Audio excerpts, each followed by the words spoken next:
Okay, this will be hopefully a pretty short response to the video 10 questions for atheists.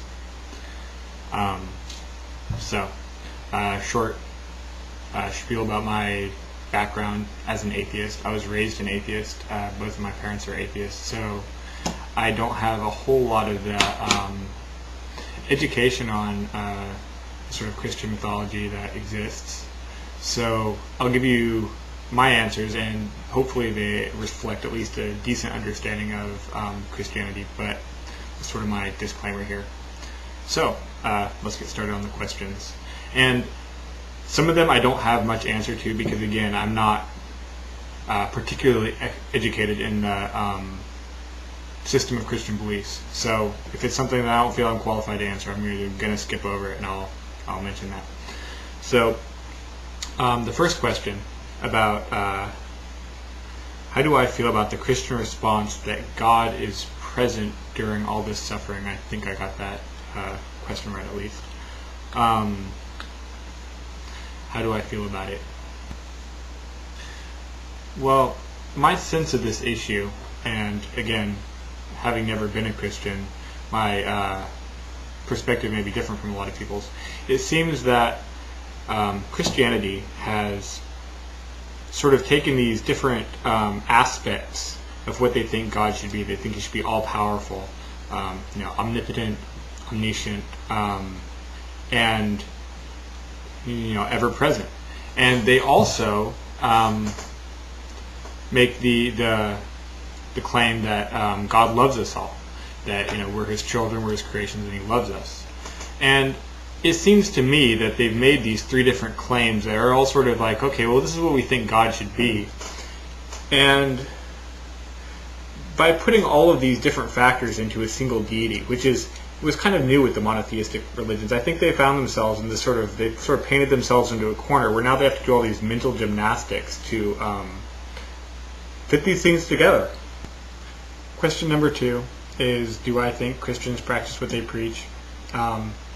Put it very simply, some do, some don't. And I don't think that there is any more Christians that practice what they believe to be true, that is to say, follow their beliefs without being hypocritical, than any other religious person or non-religious person. I think it's an individual trait or an individual quality and not a quality that can be assigned to a group. Question number 3 honestly seems a little bit strange to be asking an atheist. As I said, I wasn't raised a Christian. I wasn't raised anything in particular in terms of religious beliefs. So I certainly don't have a bias toward Christianity being any better than all the other various creation myths out there. Nothing particularly strikes me about Christianity making it unique or special among these different systems of belief. I hope that answers your question.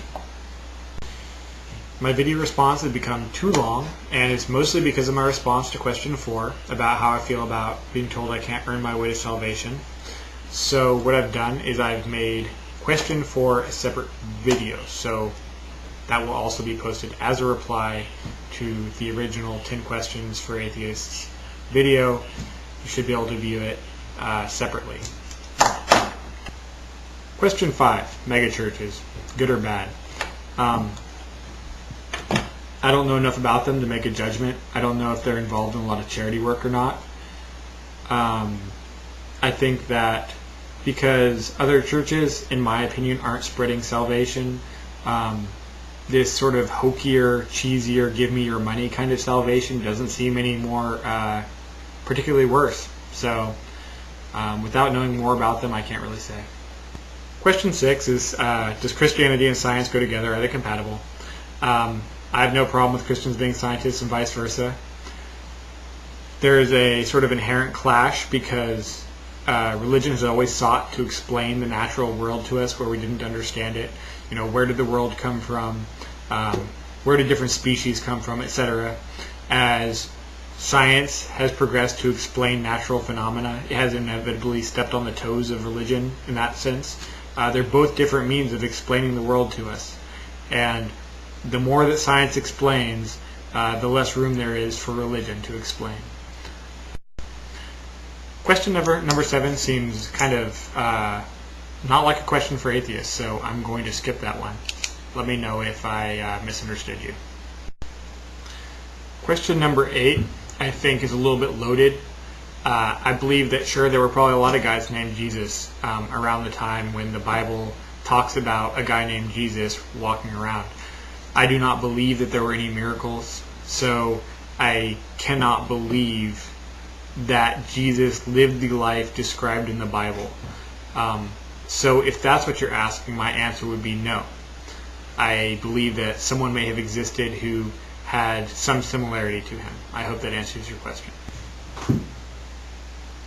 So, question 9 is, does geography influence whether or not someone will become a Christian, or what faith they will end up choosing, or what system of beliefs they end up using?